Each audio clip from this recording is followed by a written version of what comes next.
Hey, I'm John from BD, and today's the day we finally get some paint on the Celica GT4 main body. Ooh, exciting. This is episode 17.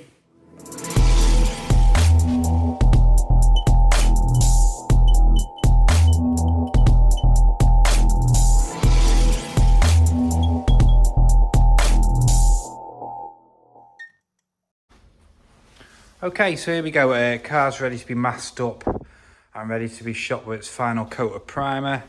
As you can see, I showed you before, we've removed all the corrosion that was underneath this rear seal. Took it all back to metal and given it a little bit of a rust treatment just to be safe. And obviously the bolts where the hatch goes on. And I did think the car was pretty close ready for paint, but going round it, there has been a few extra little repairs that have needed doing, even though that's not in sight. I've done that. More little bits of corrosion here. Just take it back to metal and treat it. There's a very slight divot there where I'd done a lot of body work. And there's just a few little imperfections down here. Car's looking nice and clean inside. Give it a good hoover out. When you blow cars out, you tend to just keep blowing the dust around and around. So I give it a blow out and then let it all settle and give it a hoover. So yeah, we had a little discrepancy here when we were moving out the booth one day on a trolley and it clipped the wall, just ground against the wall. So a few little bits and we're going to mask it up.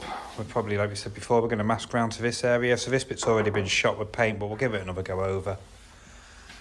And yeah, what I'll probably do is I'll probably do some epoxy just on the bare metal bits and the repairs just to seal it in, and then a couple of hours later go over with some primer.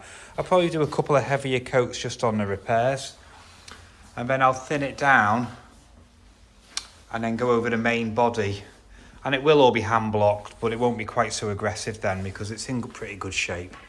So let's get masking. I'm not going to video it because it'll take forever, so we'll try this. 3, 2, 1. Well, there's 2 hours of my life I'm not getting back. And it's no fun trying to mask a car when it's also on a rotisserie spit. Because I'm here by myself, I can't get it off. So I'm having to mask all that up. Now, this is only primer, which is going to be sprayed at quite a low pressure. So it is only a basic mask. I've not double taped everything. When it comes to base coat and clear, the masking will be a lot more refined. But yeah, so it is Tuesday evening. I could stay late and get some primer on it, epoxy and primer, but I like the epoxy to sit for a good few hours before I get primer on it. And I'm not getting any younger now. A few years ago I would have stayed till 10, 11, 12 o'clock at night getting it done, but I'm just going to go home and come and hit it in the morning. A lot of the hard work's done now. It'll be nice to see it all one uniform colour. And then when it's primed, it'll just sit for 3 or 4 days. And then I'll block it. And then it'll be ready for base and clear. Right, here we go. We're going to shoot some epoxy on it. Normally, if there was just a couple of little cut throughs, I might say, for instance, for this area here, I may be tempted just to use an aerosol etch on it. But because we've got all this area as well, and the most important area for me is down here, because all behind here is where we welded in all the new panel. We've done a lot of repair, and this is a weak point of the car and an area of high impacts and all that. So we're going to go for the full epoxy, and I'm going to epoxy over all my repairs as well, because basically what epoxy does is it acts a bit like a protective barrier. So if I'm putting a protective barrier over the filler repairs, and it's anti-corrosive, and it applies to direct metal on here, it's just going to give the best anti-corrosive protection available. And it's also going to stop the primer sinking into that over time. So we've got that area like we spoke about yesterday. And we've got the area down here too, as you can see, that's had some welding. And we'll get a little bit over here and over these bits, you know, little bits like that where the striker is. All right, let's move quick.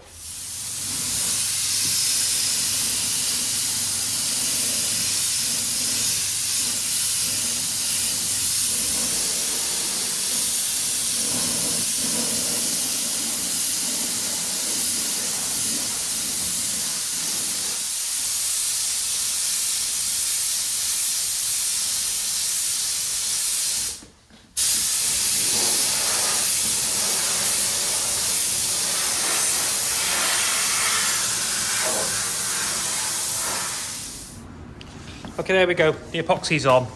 Obviously, just spot primed any bits that needed doing. So that's all epoxied all up into here. Look how nice it looks once you take it back to bare metal and you get fresh paints. Definitely worth all the extra effort. Right, here we go. We're going to get some black primer on the body. The epoxy has been dry for about 3 hours now. And we can go straight on it, wet on wet. Be good to get a bit of colour on it. And I'm going to sit the GoPro on my head so we can get a bit of footage of me actually shooting some primer on. All right, let's do it.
Right then, here we go.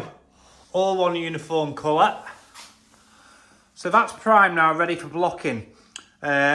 Obviously, like I mentioned earlier, I've thinned the primer right down so it's a lot thinner because it's not covering vast amounts of repairs. So you can see there how nicely it goes on when you thin it down. I'd rather do an extra couple of coats of it thinner than 2 big heavy coats. And it just makes the blocking a lot more easier, because what's going to happen now is I'm not going to spend a lot of time blocking out orange peel from thick primer because it's gone on really well. So and what I've also done is, while it was still going off, I've sprayed some seam sealer under here and then some stone chip over the top. Yeah, so a bit of a wet on wet, so that adheres more chemically rather than having to scuff it. And I think, if I remember correctly, the from the factory, they had a line here and then stone chip below the line, or more like a seam sealer below the line. But I've just blended it out. Where'd you stop becoming factory? I couldn't quite remember where the line was. I didn't want it to be wrong, so it's just going to be blended. All in here now, looks really nice. Yep, factory. Right, there we go. Body is in primer. All repaired, all sorted, all seam sealed, all stone chipped. Looking lovely, looking lovely. One stage away from paint. And after it's painted, that's when we can start bolting things back on it, which are going to stay on it. Like brake pipes, fuel lines, yeah, things like that. The fuel tank, all the rear suspension and diff assembly all up in one go. Hopefully it will come on pretty quick. What could possibly go wrong? Okay. Car has now been fully blocked and sanded. All the primer's now nice and flat. All the repairs are blocked. And it's ready to go back into the booth and be masked up for its final layers of paint. This has been quite time consuming. I will talk you through the procedure now. So this is all the materials, all the sanding discs used to block the body and get it perfectly flat, level and ready for a paint. All the paint is going to do is show up any imperfections more. The body's got to be perfectly flat before you put any paint on it. So, brought it out the booth, we rub it over with the white guide coat. Normally use a black on a white car, but obviously this is a black car, so we're using white. Block it dry with 320. Using these different selection of blocks. I've also got a small one, and in some areas, because of the curves of the rear quarter, it's actually been done by hand. Once you're happy that it's all blocked, and that removes the majority, well, basically levels out all the repairs and levels out the primer, then what you're doing after that is you're refining all the scratches made by the 320. So I use a Norton cyclonic system. 3 is around a 320-400. Go over it with the orbital. Once the whole body's done, then you guide coat it again. Go over it with the number 4, the primer finishing discs, which is probably around a 600. Guide coat it again, and then I go over it, because it's black and I want it as flat as possible, I go over it with a fade out and blending discs, which is equivalent to about an 800,000. Yeah, in some areas, I use the Norton, the Mercer soft pack sponges. And sometimes I use them dry, sometimes I use them wet. And the result is, when you're finished, is a surface that, even though it needs a clean now, is as flat as the painted surface is going to be. The paint will only show up any imperfections. The body's got to be perfectly flat, or the panels have to be perfectly flat before you put paint on them. So, from priming the car, bringing it out and blocking it, we've been looking about 8 or 9 hours, because this is just how long it takes. It's frustrating sometimes. And as a painter, well, you can see the reflection in that, and that's primer. As a painter, for me, you know, you're putting your name to paint jobs. They've got to be right. Yeah. And there's no point painting over rubbish, there's no point painting over imperfections. I've done the best possible job I can, and this is what I do with all my jobs. You see a bit more of a reflection there? There we go. So now, Gonna have a really good clean. Let's swap it to that. Gonna have a really good clean. I've even cleaned the spit and clean all underneath it. The booth is spotless. I'm gonna get it in there. I'm gonna start masking it up. Right. Car is in and all masked, finally ready for paint. Primer's all flatted as discussed before. The masking is all nice and tight with it all dragged underneath to the middle of the spit to stop anything flapping around. You want your masking as tight as possible. The more it flaps like this, the more dust and dirt and nibs you're going to get in your paint job. So it's looking really nice. I think I've got it where I want it. You can see here I've just gone over with a bit of 800 by hand on any little scratches I've seen. Where do you stop? You know what I mean? You could spend another day getting it absolutely perfect. Right, so tomorrow is a big day. It's paint day. And I'm going to go home and get some rest. Start afresh tomorrow morning. See you later. Right, good morning. No hanging about. Let's get some base coat on this. It's all been degreased with a water-based degreaser, then with a solvent degreaser, then it's been blowed off, then it's been tacked, and it's been blowed again. So, not a lot to say, is there? Let's smash some base coat on. Let's see how it looks.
There we go. 3 coats of base, 2 coats of clear. It's come out pretty nice. Unfortunately, there are quite a few nibs in it because we've got a bit of a storm going on at the moment. And we're getting a bit of blowback into the booth where it starts back forcing down the extraction system. But nothing a nib and a polish won't sort out unless I decide to flow coat it. Looks nice, doesn't it?